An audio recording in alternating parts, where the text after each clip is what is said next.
disclosure. Transparency and disclosure. Let me quickly remind you that ICSAN is a leading recognized professional body in Nigeria that's dedicated to enhancing the status and practice of corporate governance and public administration.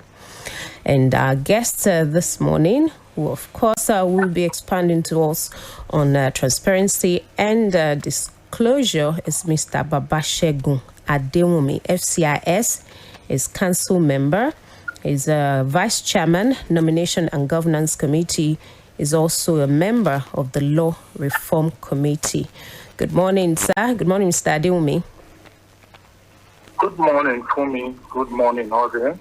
All right. Thank you for joining us on the program this morning. Thank you very much. All right. It's a pleasure to.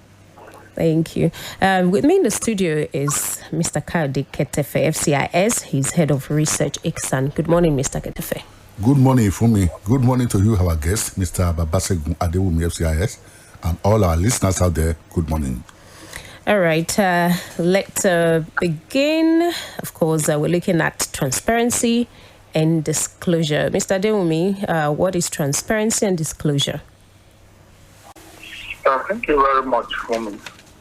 Basically, transparency in ordinary meaning can be referred to the quality of being easily seen through. However, when we look at transparency in governance, we want to look at it from the perspective by referring transparency to an open and acceptable sharing of information by an organization. And such information includes their financial data. It's interesting to note that it is part of the responsibility of the board to provide timely and accurate information. And the provision relating to transparency is also supported by Article 27, Part F of the Nigerian Code of Corporate Governance. Disclosure and transparency should be cornerstone of Code of Corporate Governance. And that's why even in Article 28 of the Nigerian Code of Corporate Governance, it recognizes that there should be full and comprehensive disclosure of all material to the investors and shareholders and all matters that are said in the code. So they are compatible fellows. A company that exudes transparency regarding its investor will forever gain the confidence of the investors and the investing public.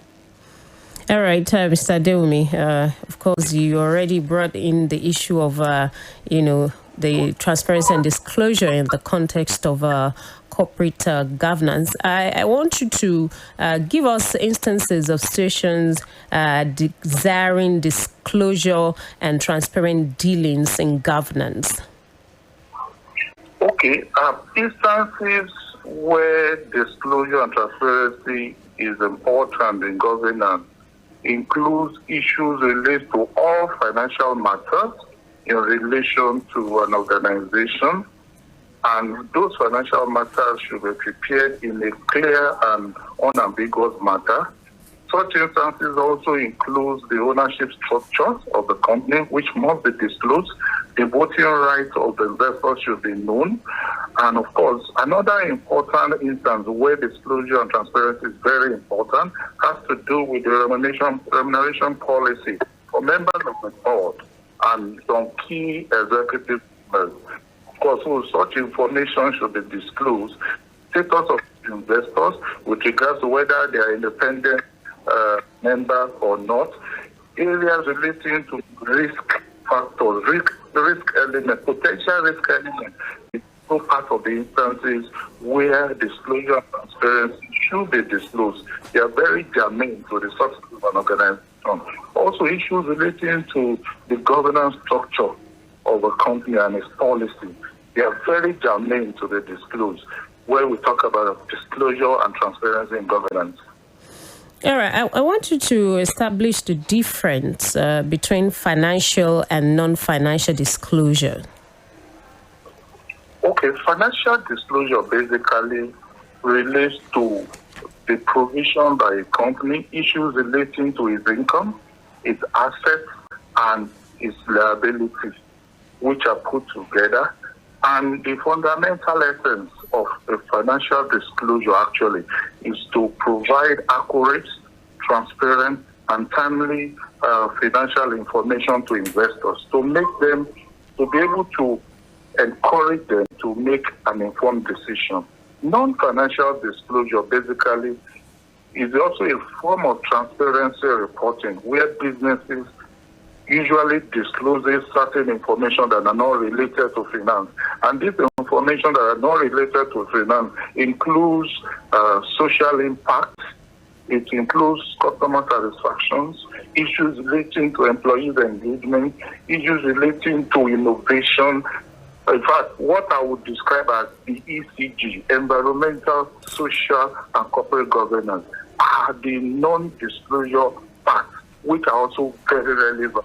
Talking about non-disclosure information. Okay. What are the harms in not fulfilling the disclosure requirements and ideals?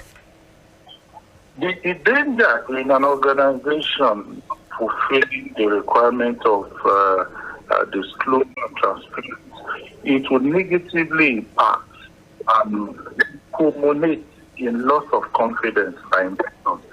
Investors will never have confidence in an organization that fails in its obligation to disclose relevant and financial information to the public.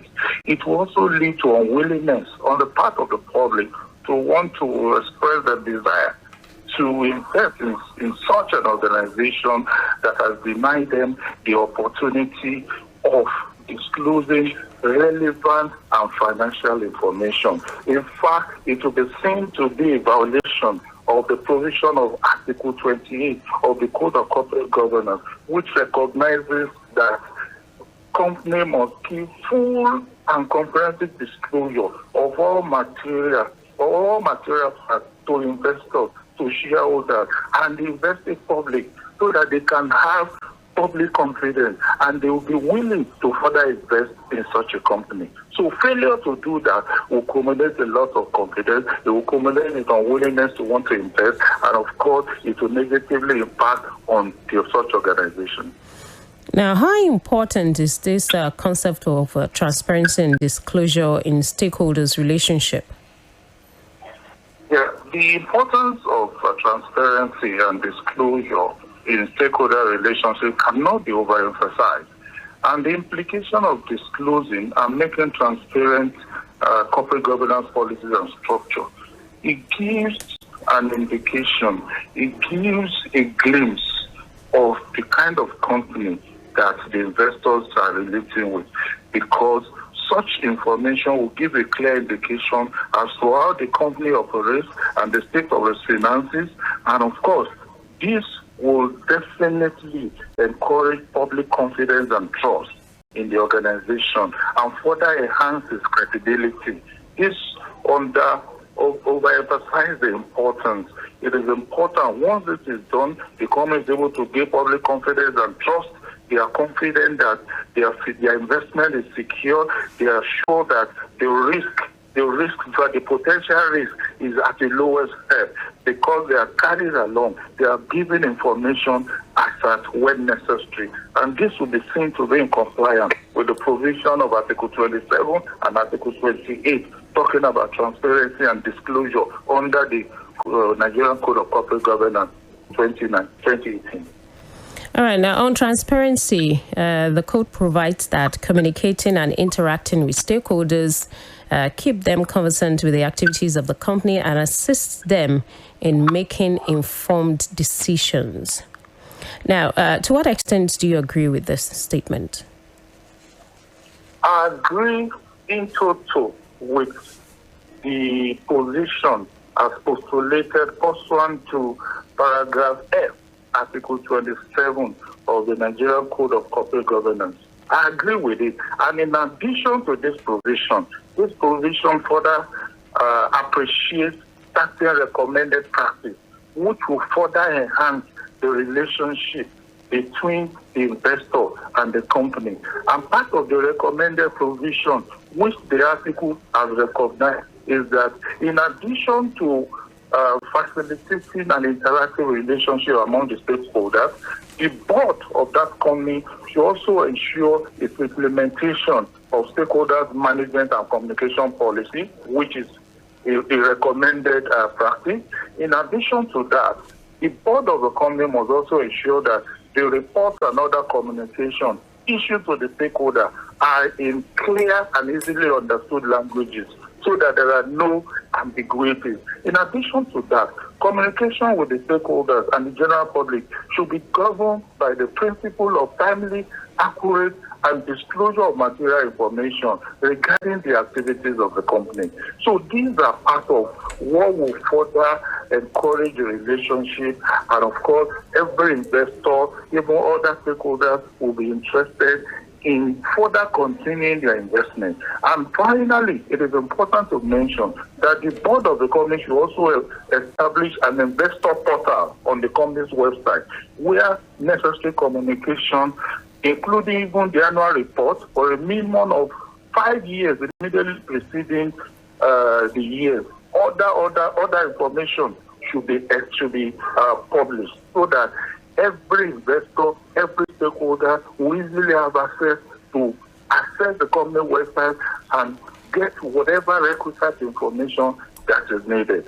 So I agree totally with the position, and based on the recommended practice, recommended in line with Article 27, talking about the transparency, I agree in total with the recommended practice. All right. What advice do you have for corporate entities on the issue of transparency and disclosure?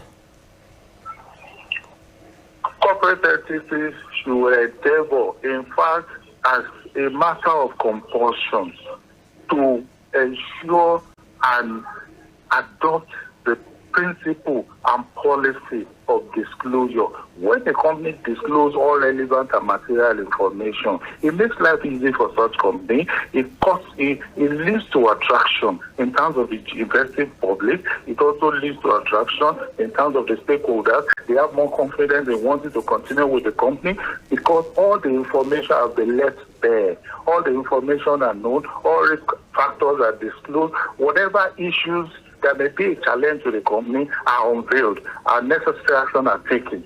So I would strongly advise companies to support and adopt the principle of not only disclosure, but they should also be transparent in their dealing, so that all the investors, all the stakeholders, all of them will continue in their investment, because they are able to get public confidence, and of course they are able to build trust on such a company that discloses relevant and material information to all the stakeholders. Thank you so much, Mr. BABASEGUN ADEWUNMI, FCIS, Council Member, ICSAN, Vice Chairman, Nomination and Governance Committee, is also a member, Law Reform Committee of ICSAN. Thank you so much, sir, for joining us on Corporate Governance Platform this morning. Thank you for me. All right. Mr. Ketefe, does ICSAN have any guidance materials on transparency and disclosure? Thank you very much, Fumi, for this very relevant question.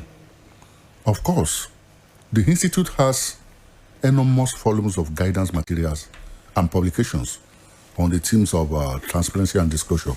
But in addition to materials on this important concept, the Institute has materials on virtually all areas and themes in corporate governance.